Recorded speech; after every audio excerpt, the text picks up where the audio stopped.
En el video anterior exploré algunos descubrimientos que surgieron durante mi investigación sobre la importancia de que los psicoterapeutas asistan a terapia para poder ejercer adecuadamente su profesión.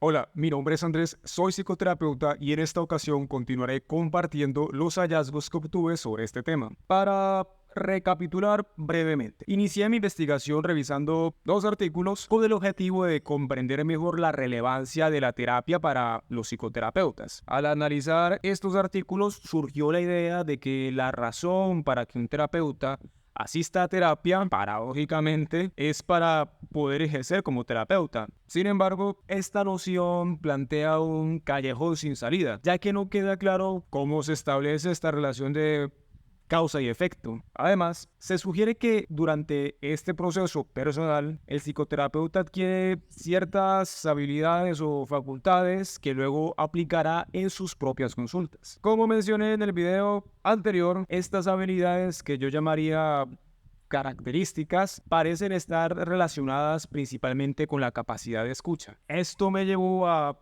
preguntarme si la habilidad para escuchar es algo que se aprende teóricamente o se desarrolla a medida que el terapeuta avanza en su propio proceso personal. Este interrogante me impulsó a explorar la perspectiva de Lacan sobre la escucha como herramienta fundamental en la psicoterapia. Por lo tanto, al final del primer video aclaré que a partir de este punto me centraré en el discurso psicoanalítico, específicamente desde la perspectiva de Lacan. Todo lo que compartiré sobre el psicoterapeuta y su práctica debe entenderse entonces desde esta perspectiva. Si no has visto el video anterior y lo que acabo de decir no te ha quedado claro, te invito a ver la primera parte, donde explico con mayor detalle lo que he mencionado. Para este video me basé en el texto Variantes de la cura tipo de Lacan, el cual puedes encontrar en Escritos 1. En este texto, Lacan comienza con la idea de que el psicoanálisis no es una terapia como las otras, pero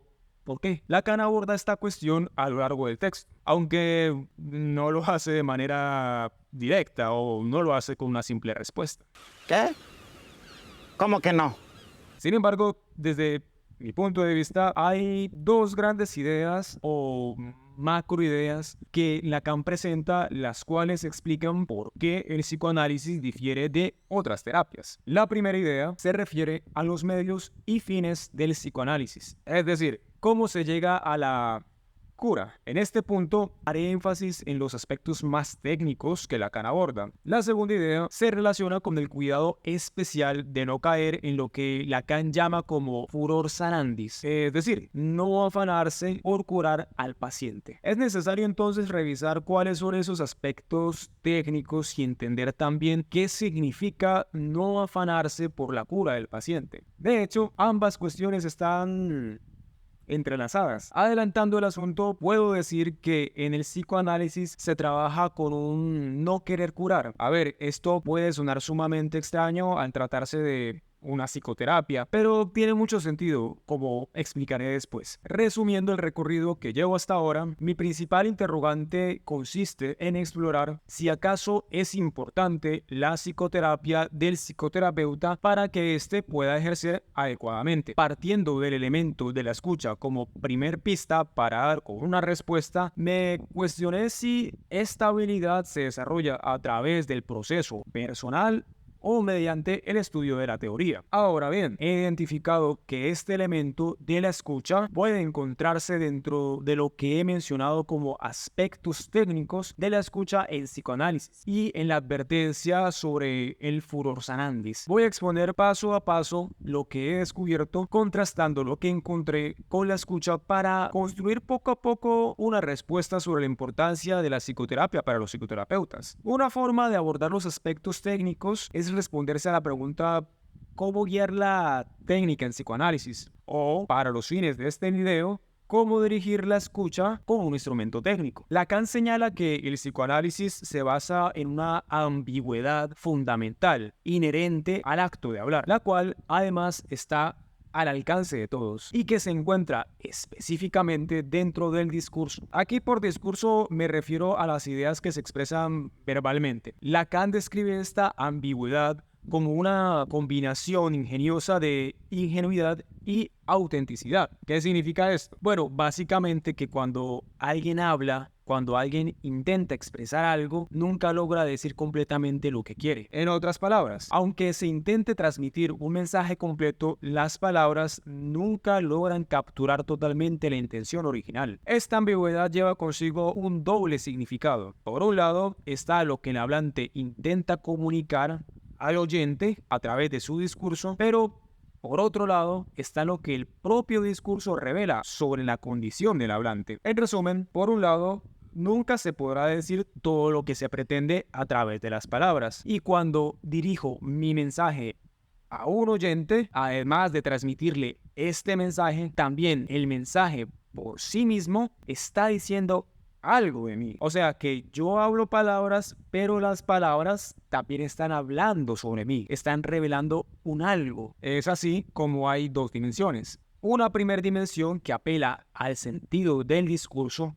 es decir, de aquello que transmito en mi mensaje y por lo tanto lo que el oyente en un sentido general escucha. Y una segunda dimensión que apela a un quién está diciendo esas palabras. Y digo quién porque el discurso está diciendo algo de ese alguien. Puede empezar a pensarse, por tanto, cómo es ese alguien que está hablando, o más bien, qué está diciendo de sí mismo por lo que expresa y por cómo lo expresa. Pongo un ejemplo un poco grosero. Grosero porque creo que no le hace fiel justicia explicativa a las ideas que acabo de presentar, pero es la forma que tengo para hacerme entender. Supón que una persona en terapia, cuando va a referir qué hace los fines de semana, está de forma reiterativa en diferentes ocasiones y sesiones, dice algo como no tengo a nadie. Sale al cine, va a caminar, se va parque, va de fiesta, solo o sola, entre otras cosas. Aquí la persona, aunque está transmitiendo la idea de que le gusta cierto tipo de planes, también valdría la pena interrogar qué es eso de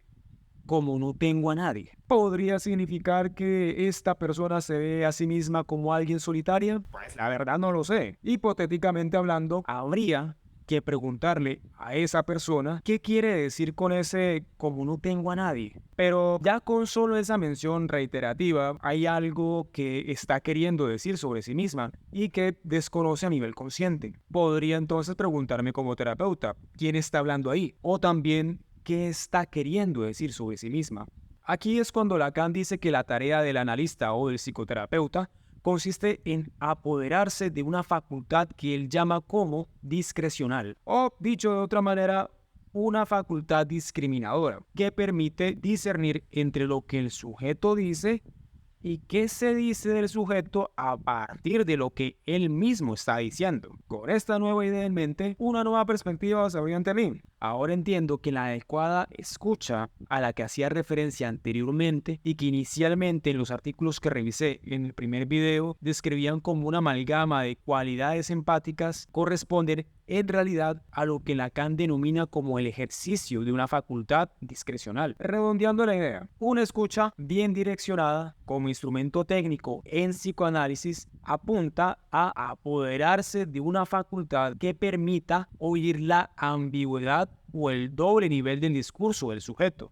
Pero nuevamente, si se trata de un apoderarse de esta facultad, ¿esto se logra a través del estudio de la teoría o se logra a través del tránsito por el proceso personal? Siguiendo la línea anterior, exploraré un aspecto adicional que es esencial para continuar con la pregunta sobre la relevancia de la psicoterapia personal para los psicoterapeutas. Me centraré en algo que Lacan llama como la responsabilidad ética, la cual ha de estar presente en la facultad discrecional. Esta responsabilidad ética resulta crucial para salvaguardar la integridad de la escucha como herramienta terapéutica y prevenir su distorsión. Permíteme explicarme de una manera más clara. En la medida que el psicoterapeuta, como oyente, devuelve aquello que el paciente está transmitiendo de sí, ha de procurar que de ninguna manera tal devolución o intervención que realiza como terapeuta esté en realidad influenciada por su propia subjetividad, es decir, por el cómo el terapeuta se las ve con sus propios deseos, con sus propias faltas, con sus propias frustraciones. Explicándolo de otra manera y retomando el ejemplo que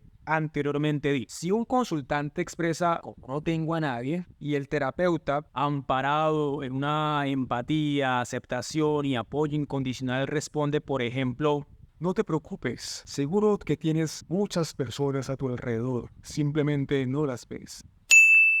O le sugiere algo como, ¿ya has intentado frecuentar ciertos lugares para hacer amigos? O en un escenario todavía más problemático, responde, por ejemplo, algo como, frente al sentimiento de soledad podrías intentar, inserta cualquier razón que se te pueda ocurrir aquí.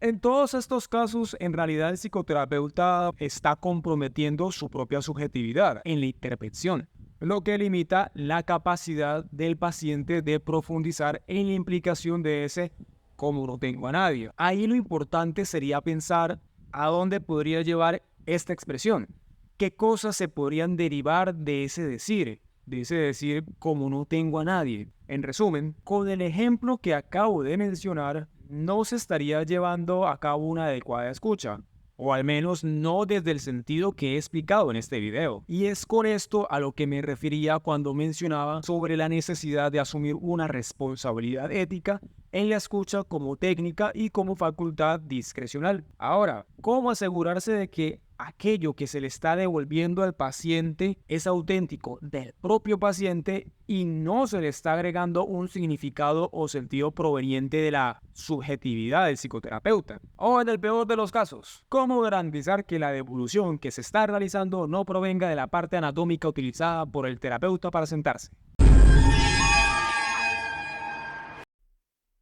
Lacan sostiene que cuando se empieza a escuchar de forma genuina, se comienza a entender que, contrariamente a lo que se cree sobre el psicoanálisis, no hay una investigación sobre las profundidades, sino que muchas cosas se encuentran en realidad en la superficie. Yo lo expresaría de la siguiente manera: las profundidades en realidad se encuentran en la superficie. O como lo dice una canción del grupo Basement, tu interior está en tu exterior. O inclusive citaría el Principito diciendo, lo esencial es invisible a los ojos.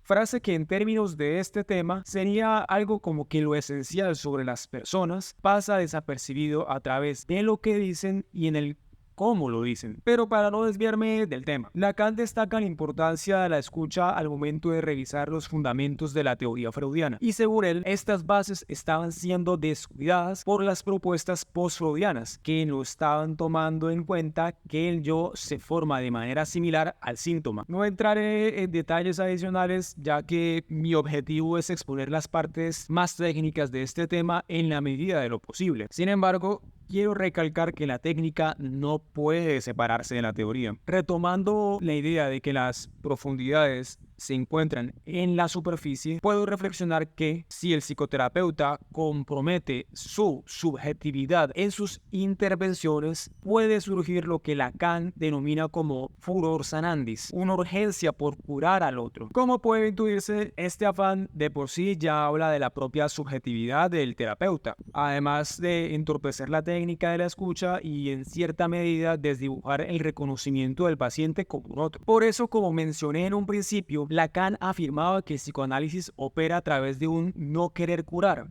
Si hay un afán en sanar al otro antes de escucharlo, o si por ejemplo cada vez que el paciente dice algo, inmediatamente se está pensando en cuál es el problema que tiene y qué voy a decir para solucionarlo, muy probablemente se está pretendiendo sanar en el otro aspectos de uno mismo. Y esto lo digo porque cuando hay algo que no se reconoce de sí mismo, no se hace esperar este algo para colocarse rápidamente en lo primero que se le parezca, o al menos en lo primero con lo que pueda ponerse en mayor o menor relación. En este caso, algo no reconocido de la subjetividad del terapeuta se pondría en el paciente, habiendo un afán por curar por la semejanza ilusoria que el terapeuta reconoce en el otro, y así desviándose la técnica de escucha. Finalmente, lo que quedaría de toda esta desviación técnica sería un paciente que estaría siguiendo las directrices del yo del analista, o como dice Lacan, la terapia se convertiría en una conversación entre el yo del analista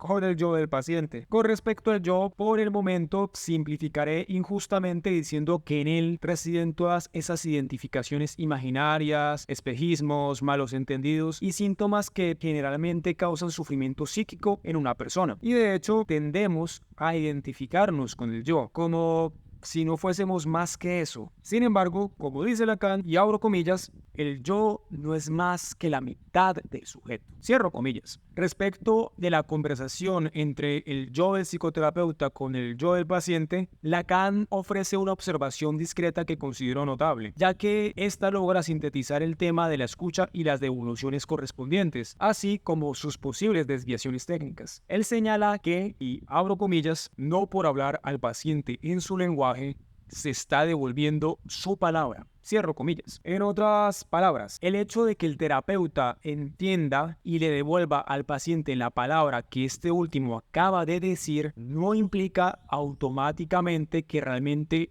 lo está escuchando. Escuchar en términos de la ambigüedad entre lo que se dice y lo que se revela sobre el sujeto a través de lo que dice. Esta escucha no adecuada se puede deber a varias cosas, como por ejemplo que el terapeuta quede atrapado en su propio yo y que sus devoluciones sean a partir de su propia subjetividad. De forma análoga, puede suceder que el psicoterapeuta se enfoque en el discurso yoico del paciente, que como expliqué compete a identificaciones, ficciones, ilusiones e idealizaciones que elabora una persona sobre sí misma. Esto puede ocurrir porque el psicoterapeuta corresponde ingenuamente al paciente en concentrarse en la frivolidad del discurso yoico. Por ejemplo, en el caso del paciente que dice como no tengo a nadie, el terapeuta podría centrarse exclusivamente en los sentimientos de soledad. A ver, no es que estos sentimientos no sean importantes, ni que no deban ser atendidos, pero limitarse a ellos o patinar alrededor de un estoy solo, nadie me quiere, todos me odian, podría desvirtuar la intervención terapéutica al no indagar en cómo influyen estos sentimientos en la configuración de la subjetividad del paciente. En resumen, una escucha atenta a la ambigüedad de lo dicho y lo que se revela del sujeto es crucial para la intervención terapéutica, ya que evita que el enfoque se centre únicamente en el discurso yoico del paciente y permite entonces una exploración de su subjetividad. Llegado a este punto, me gustaría especificar y ahondar aún más sobre el tópico del yo desde la perspectiva lacaniana. Esto ayudaría a entender un poco más el fundamento teórico de la guía técnica de la escucha. No es una sorpresa que en los últimos minutos me haya aproximado cada vez más a los fundamentos teóricos, muy a pesar de haber mencionado que me enfocaría principalmente en la parte técnica. Por esta razón, considero que con lo revisado hasta este punto es suficiente para elaborar una respuesta aproximada y una conclusión de la temática. Y creo que ya puede intuirse por dónde va este asunto, o quizás no. Sin embargo, para evitar alargar más este video y no saturarlo con información, dejaré la respuesta tentativa, así como la conclusión y cualquier otra reflexión para el siguiente video, que será la última parte de esta temática. Agradezco a todas las personas que han llegado hasta este punto del video. Si estas precisiones y derivaciones te han gustado y te han ayudado a reflexionar en aspectos que no habías considerado antes, te invito a darle me gusta al video, suscríbete y comparte este material con aquellos a quienes creas que les pueda interesar el tema. No te pierdas el próximo video. En él finalmente se develará una respuesta a la pregunta que nos ha acompañado durante estos dos videos, es decir, ¿cuál es la verdadera importancia de la psicoterapia para los psicoterapeutas? Además de concretar si la habilidad de escucha se adquiere a través de el estudio teórico o de la experiencia personal. Y en este orden de ideas responderá si es esencial someterse a psicoterapia para ejercer esta profesión. Me despido aquí y nos vemos en el próximo video. Gracias y hasta pronto.